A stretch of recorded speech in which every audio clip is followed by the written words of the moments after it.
Kingston, this is not foreign to you. You've heard this before. We hear it every day on CNBC. What are you going to do about it?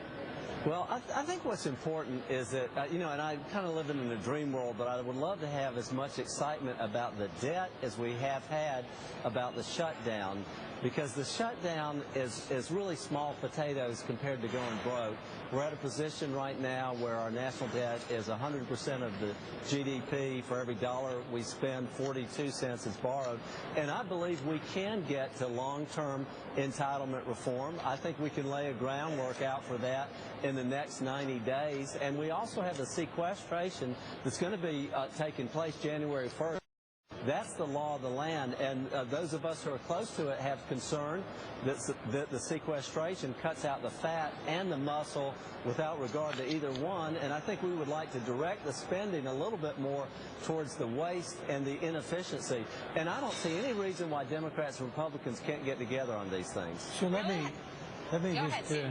me just add, I think what the two business people said is absolutely correct. We never should have gone through this, and there's a lesson to be learned. Don't hold the credit of this country hostage. In the case, it was health care reform. And also, don't shut the government. That's part one. Part two, to approach these issues, there has to be balance. There has to be a look at budget cuts. There has to be a look at revenues. And I'm concerned by what McConnell said, the leader on the Senate side, who seemed to be so hard-line. We need to end that inflexibility and sit down having an open mind and also, to some extent, an open stance. And essentially what we had from the Republicans in the House and from Senator Cruz was a very, very rigid stance. That led to these difficulties that never should have happened. Congressman Kingston, what do you have to say for yourself?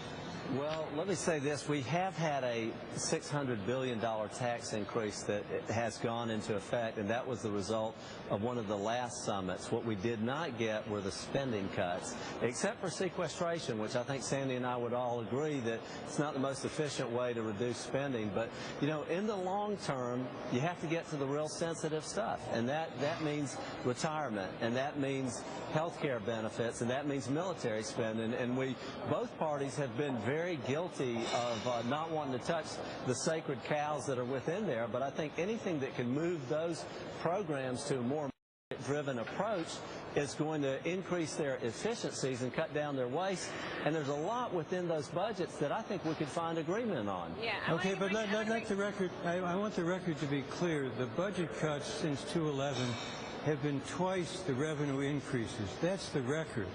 And so I think we need to get that straight, and there has to be balance in our approach.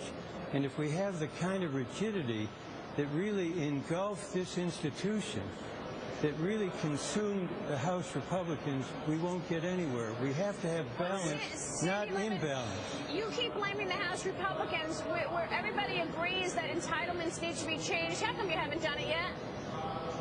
Because we've been at each other's throats politically, and because we've had in the House Republican ranks extremism that has really essentially hamstrung this place and really has almost imprisoned it from doing things that need to be done. I hope we're now released from that imprisonment and we can now proceed further. I like this perception of this as having been a prison that we've been in for 3 or 4 years, because I would agree with that. And your point is absolutely on the mark.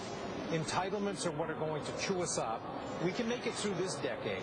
It's the second decade and the third decade that already kill us as my generation and my retirement. As I start spending medical bills, Medicare is just going to skyrocket. If we make these changes now, there's time for the system and time for people to react and to change and to adapt to it. If we wait until that moment comes and now we're starting to get to 100% debt to GDP, now we got a huge problem. And this 3 months is really an opportunity that has not existed up to this point for both sides, both houses, to talk to each other. So we shouldn't pass up this opportunity. I agree with that. I agree with that. If we learn the lesson from these couple of months, if we learn that lesson and proceed, then we can. But if one side essentially says it's my way or the highway, we'll get nowhere. Let me say this, Sandy. As you know, we came together as parties in 1996 and reformed welfare. At that time, there were 14 million people on it. The number dropped to 4 million. It was very positive. It was signed into law by Bill Clinton, and it worked. I think we can use that as a model to come together again. But there's something else I want to say is we need regulatory stability, because one of the things that has kept investment capital on the sideline is the changing regulatory environment. And if businesses know what the rules are, then they'll come off the sideline and adjust to those rules. True. But what we keep seeing is too much fluctuation, and I think that's hurting the growth element of this equation. Is that right, business guys? Dave, Bob, weigh in here. Well, go ahead, Bob. Sure. I mean, all business people have to look at the macro environment and decide: are we going for a high growth environment? Are we pulling back? Are we going for a cautionary approach? And when you don't know what you're facing, you have no option. You can't run the aggressive play. You can't hire a lot of people. You can't make all the investments in capital equipment. You have to run a more conservative play. This is holding back jobs. It's holding back growth. And we need this stable platform, and we need to see that the spending and the debt in the out years, yes, we have the short-term issue, but in the out years, if these entitlements don't come back, if we don't see spending cut back, then as interest rates rise, once the central banks lighten up or reverse their course, we're going to see this debt problem become a much bigger problem, and this is going to be a much worse discussion in a few years. And let me just say the mention of stability, and then the other businessmen should please, you participate fully, because that's what we need. You talk about stability, that's what we haven't had these last couple of months. Yeah, I would say, getting back to the point on what's needed here, is business people are just very nervous about what government's going to do. The problem that we run into globally right now is it's not just the U.S. If you take a look at the world's big democracies, they're all consumed over their debt. And there's Japan, India, the EU, the U.S.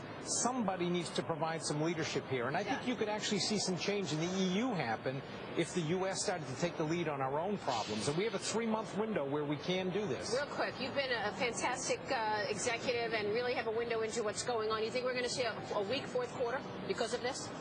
Oh, tough to know. Tough to know. Bob? It's too early to tell. I mean, I just got back from seeing 5 CIOs, 5 major organizations. They're all investing pretty heavily in technology. All right, we will leave it there. The congressman at the table, are you going to blow this opportunity, or are you going to get something done? And if you don't get anything done, should you be pushed out of your positions, you think?